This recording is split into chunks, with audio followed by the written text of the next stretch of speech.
Welcome back to another show, Sports Inc. We are second half of the season now. Had some great games last week. None other than Downers North and Downers South. We knew it was going to be a good game, but Downers North pulled away, and they're 4-1. Downers South 1-4, and this is a big surprising development this year. Surprising as far as what? I mean, surprising as far as the beginning of the season prediction, but as far as we see these teams, as they've been playing this year, I don't think it's a big surprise. No, it's not, but it is. I mean, Downers South's in turmoil. I mean, players suspended, left and just playing for a first half, whatever, left and right. It's not a good sign for them. Downers North, one win away from being playoff eligible. It looks like they might, even at 5-4, might even sneak in. So, you think they're gonna make the playoffs? I do. I really do. I think they're one of our multiple teams this year who have a good shot at getting in. Yeah, we'll talk about that in a second. Real quick through the other games. Plainfield South, Romeoville, great game you had there. Exciting game. Well, I'm not gonna say a great game. It was an exciting game. It was two evenly matched football teams who it came down to the end. I mean, it was definitely it shows a lot of fight by the Spartans that they're not mailing this thing in. I mean they're out there fighting hard every snap, everything, no matter what the records or the scoreboard. So you got to give a lot of credit to Jeff Coon and them guys for that. And then Plainfield North, I was at Plainfield North, took down Plainfield Central good at 20-0 until the last seconds when a garbage time touchdown for Plainfield Central, and Plainfield North looks like the real deal right now. Still got Manuka and Oswego coming up, so we'll see if they can win the conference. But they look as good as anybody in the conference right now. So things take shape more and more every week. But I think now we have our haves and have-nots, and we have that big group in the middle right now going to be fighting for those playoff spots. Oh, I think give it a week and that middle to be able to split even more too. So that'll figure itself all out in a week or two. Yeah, mid-season report. As of right now, Mark, who would be your player of the year? My player of the year right now, wow, it's a tough one.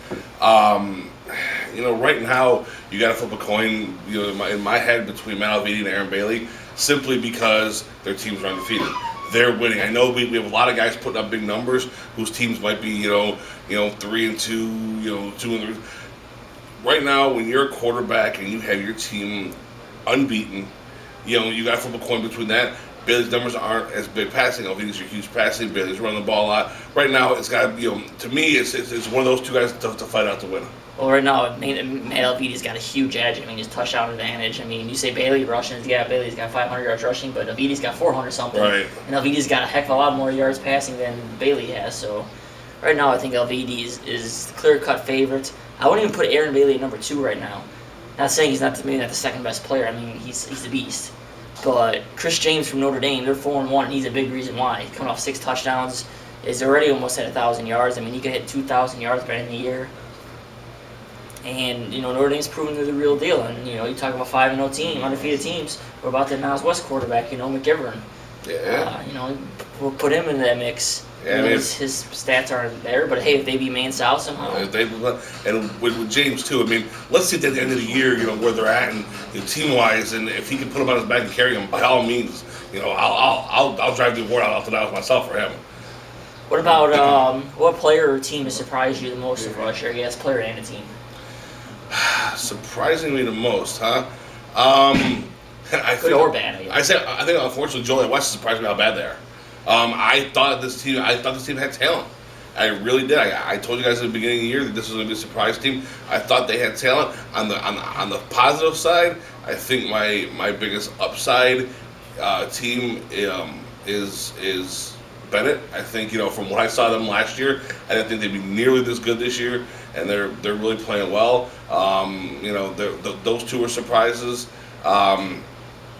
I don't know if there's really a player who's jumped out and surprised me. I mean, Edwards, the young quarterback for Downers North is playing good, and the Boulder defense. I think they lost so many guys last year. You have a freshman starting in there, about 2 or 3 sophomores starting there. That defensive core as a group has surprised me that they're still as good as they were last year with all this youth involved. I'm gonna go with my surprise player is Ty Isaac. I know he's been hurt. But 4 carries for 16 yards in a game, I mean, he's supposed to be a USC, one of the top recruits, this and that.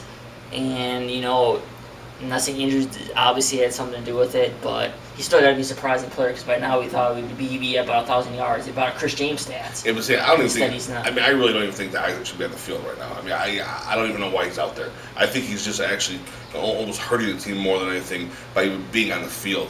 They should, bring up the sophomore who, from the down there, let him play, let Ty sit and rest until the playoffs if they get in, because I just don't see he should be on the field.